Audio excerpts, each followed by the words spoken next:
राधा रानी की रसोई में आप सभी का बहुत बहुत स्वागत है। दोस्तों, आप सब कैसे हो? सर्वप्रथम आप सभी को देवउठनी एकादशी की बहुत बहुत शुभकामना। देवउठनी एकादशी कब मनाई जाएगी? यह 23 नवंबर को देवउठनी एकादशी। इस दिन जगत के पालनहार भगवान विष्णु को विधि विधान से पूजा अर्चना की जाती है, साथ ही उनके निमित्त व्रत रखा जाता है। सनातन शास्त्रों में निहित है कि देवउठनी एकादशी तिथि पर जगत के पालनहार भगवान विष्णु नींद से जागृत होते हैं। इससे देवउठनी एकादशी तिथि पर जगत के पालनहार भगवान विष्णु नींद से जागृत होते हैं, इसलिए से देवशनि एकादशी भी तिथि पर भगवान विष्णु को क्षीर सागर में विश्राम करने जाते हैं। इस अवधि को चतुर्मास कहा जाता है। इस दौरान कोई भी शुभ काम नहीं किया जाता है। धार्मिक मान्यता है कि देवउठनी एकादशी तिथि पर भगवान विष्णु को माता नंदी की पूजा करने से साधक के सकल मनोरथ सिद्ध हो जाते हैं, साथ ही घर की सुख समृद्धि और खुशहाली आती है। तो आइए आज हम आपको बताते हैं कि देवउठनी एकादशी का शुभ। एकादशी के दिन सुबह स्नान के बाद चौकी पर भगवान विष्णु की तस्वीर स्थापित करें। भगवान विष्णु को चंदन और हल्दी कुमकुम से तिलक लगाएं। दीपक जलाने के बाद प्रसाद में तुलसी के पत्ते जरूर डालें। इसके अलावा तुलसी पूजन के लिए तुलसी के पौधे के चारों ओर गन्ने का तोरण बनाएं। रंगोली से अष्टदल कमल बनाएं और फिर तुलसी के साथ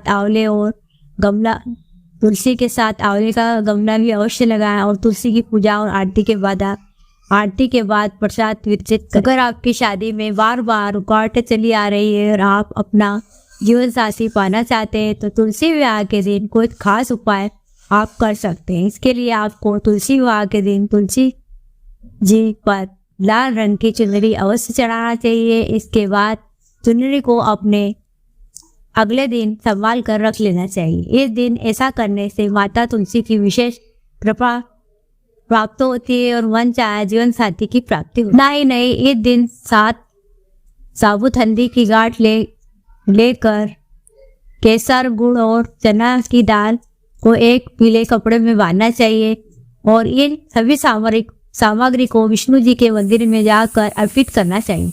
ऐसा करने से भी जल्दी शादी के योग बनते हैं।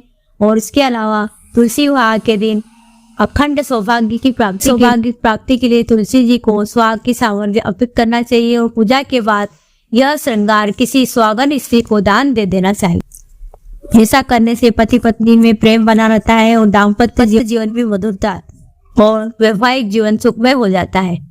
घर में सुख समृद्धि शांति के लिए पति पत्नी के बीच किसी बात को कलह होती रहती है तो आप एक उपाय और कर सकते हैं। तुलसी के विवाह में एक दिन पहले तुलसी जी के कुछ पत्ते तोड़ लें। उसके बाद इन पत्तों को पानी में डालकर रख दें। तुलसी विवाह के दिन इस जल को घर के मुख्य द्वार पर डालें। इस उपाय से दाम्पत्य जीवन में आने वाली परेशानी दूर हो जाती है। इस दिन को तुलसी विवाह के रूप में मनाया जाता है। कहते हैं कि इस दिन तुलसी जी से जुड़े कुछ खास उपाय भी किए जाते हैं जिससे जीवन भर तंगी नहीं रहती, साथ ही माँ लक्ष्मी की कृपा हमेशा बनी रहती है। तो आइए आज हम आपको बताते हैं कि वो खास उपाय किस प्रकार। देवउठनी एकादशी के दिन तुलसी विवाह होता है। इस दिन माँ तुलसी और भगवान शालिग्राम का विवाह हुआ था, इसलिए इस दिन तुलसी जी के पौधे पर लाल रंग की चुनरी अर्पित करें और साथ ही ध्यान रखें कि चुनरी चढ़ाते समय इस मंत्र का पाठ अवश्य करना चाहिए। महाप्रसाद जननी सर्व सौभाग्यवर्धनी आदि व्याधि हरा नित्यं तुलसी च नमस्तुते।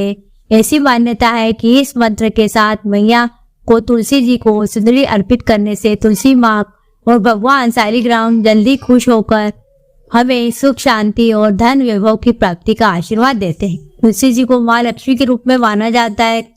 माँ लक्ष्मी की कृपा पाना चाहते हैं तो एकादशी के दिन तुलसी जी के पौधे में के सामने घी का दीपक जलाना न भूले।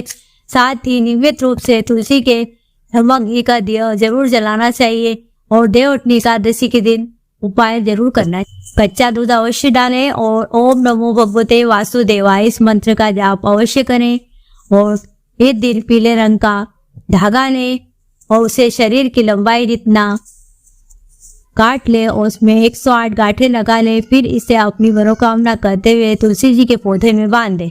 ऐसा माना जाता है कि इस उपाय से जो भी मन की मुराद पूरी होती है। तो हमने आपको इस तरह छोटे छोटे उपाय बताए तो आपको हमारा ये वीडियो पसंद आए तो प्लीज वीडियो को लाइक कर लें, साथ ही आप चैनल पर नए हैं तो सब्सक्राइब भी कर लें, प्यारी प्यारी कमेंट भी कीजिए। फिर मिलते हैं एक नए उपाय के साथ, तब तक के लिए धन्यवाद। वीडियो देखने के लिए दिल से बहुत बहुत धन्यवाद।